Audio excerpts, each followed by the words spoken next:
আরও আর্টনা শীর্ষ সম্মেলনের খবর। কাতারে আর্টনা শীর্ষ সম্মেলনের আরও খবর জানাতে আমার সঙ্গে যুক্ত হচ্ছেন সহকর্মী বেলায়েত হোসাইন।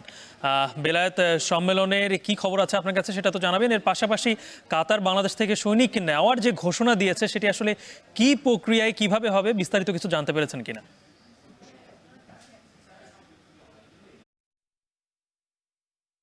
আপনি যে প্রশ্নটি করেছেন সেটা দিয়ে শুরু করতে চাই। আপনি যেটা কি প্রক্রিয়া নিয়ে আসলে এখানে কাতারের যে প্রতিরক্ষা মন্ত্রণালয় আছে আর বাংলাদেশের যে প্রতিরক্ষা মন্ত্রণালয় আছে, এক বাংলাদেশের প্রতিরক্ষা মন্ত্রণালয় এবং কাতারের প্রতিরক্ষা মন্ত্রণালয়, একটি দেশের দুই এই আন্তঃ মন্ত্রণালয় যোগাযোগের মাধ্যমে বাংলাদেশ সেনাবাহিনীর মাধ্যমে এই সৈনিক নিয়ে আসা হবে।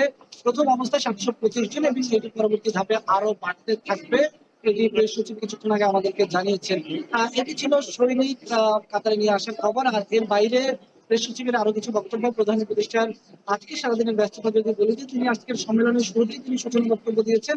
সূচনা বক্তব্যে তিনি বৈশ্বিক নানা সংকটের কথা তুলে ধরেছেন, জলবায়ু সংকটের কথা তুলে ধরেছেন, আঞ্চলিক সমস্যার কথা তুলে ধরেছেন, ভূ রাজনৈতিক সমস্যাগুলোর কথা তুলে ধরেছেন এবং আঞ্চলিক এবং ভূ রাজনৈতিক ঐক্যের কথা তুলে ধরেছেন। তিনি মাইক্রো ফাইন্যান্সের কথা বলেছেন, তিনি প্রথম ইউনিটের কথা বলেছেন, সামাজিক ব্যবসার কথা বলেছেন।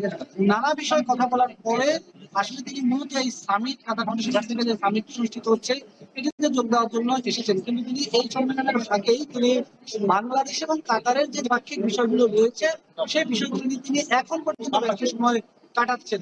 তিনি তার বক্তব্য দিয়ে সামিটে তার মূল বক্তব্য দেওয়ার পরে কাতারের আমির শেখ তামিমের মায়ের সঙ্গে তিনি বৈঠকে বসেছেন। অর্থাৎ কাতার সরকারের যিনি সরকার প্রধানের মায়ের সঙ্গে তিনি বৈঠকে বসেছেন, সরকার প্রধানের বোনের সঙ্গে তিনি বৈঠকে বসেছেন, কাতার সরকারের ঊর্ধ্বতন অনেক কর্মকর্তাদের সঙ্গে তিনি বৈঠকে বসেছেন। আজকে বিকালে কাতারের যেই জ্বালানি মন্ত্রণালয় আছে তাদের সঙ্গে বৈঠক অনুষ্ঠিত হবে। এখানে চেয়ারম্যান রয়েছে, জ্বালানি উপদেষ্টা রয়েছে, তারা বৈঠক করবেন। একটি বিষয় উল্লেখযোগ্য ভাবে আমাদেরকে জানানো হয়েছে, সেটি হচ্ছে আওয়ামী লীগ সরকারের এলএনজি সেক্টরে যে ঋণ রয়ে গেছে কাতারে, সেই ঋণগুলো অন্তর্বর্তী সরকার আসার পর ধাপে ধাপে পরিশোধ করেছে। কিন্তু আমাদেরকে প্রেস সচিব জানিয়েছে আরো 37 মিলিয়ন মার্কিন ডলার ঋণ এখন বকেয়া আছে, যে ঋণটি বাংলাদেশের অন্তর্বর্তী সরকার আর 2-1 দিনের মধ্যে পরিশোধ করে দিবে এই আশ্বাস দেওয়া হয়েছে। অর্থাৎ এটি হয়ে যাওয়ার পর বাংলাদেশের সঙ্গে এলএনজি সেক্টরে কাতারের সঙ্গে যে অস্থিরতা ছিল সেটি সংকট হয়ে যাবে। পাশাপাশি বাংলাদেশে যে এখন কাতার যে ভিজিট ভিসা বন্ধ রয়েছে সেই ভিসা চালু করার উদ্যোগ নেওয়া হবে এবং এটি বলা হচ্ছে যে ডক্টর মোহাম্মদ ইউনূসের সফরের অন্যতম একটি লক্ষ্য। কাতারে বাংলাদেশ বিনিয়োগ করতে চায়, পাশাপাশি কাতারের বিনিয়োগকারীদেরকে বাংলাদেশে নিয়ে যেতে চায়। এই আলোচনাগুলো চলছে। আজকের সম্মেলনের আনুষ্ঠানিকতা আরো 2-4 ঘন্টা চলতে থাকবে। এই আনুষ্ঠানিকতার পর আগামীকাল একই ভেন্যুতে সম্মেলন শুরু হবে। সেখানেও ডক্টর মোহাম্মদ ইউনূস বক্তব্য দিবেন। পাশাপাশি সেখানে বক্তব্য দেওয়ার পর আগামী পরশু তিনি বাংলাদেশ কমিউনিটির সঙ্গে তার নানা ধরনের অনুষ্ঠানের কথা আমরা শুনতে পাচ্ছি, সেই আলোচনা তিনি করবেন। এখানে কাতার যারা প্রবাসী শ্রমিক রয়েছেন তাদের পক্ষ থেকে নানা ধরনের অভাব অভিযোগ সংকটের কথা বলা হচ্ছে।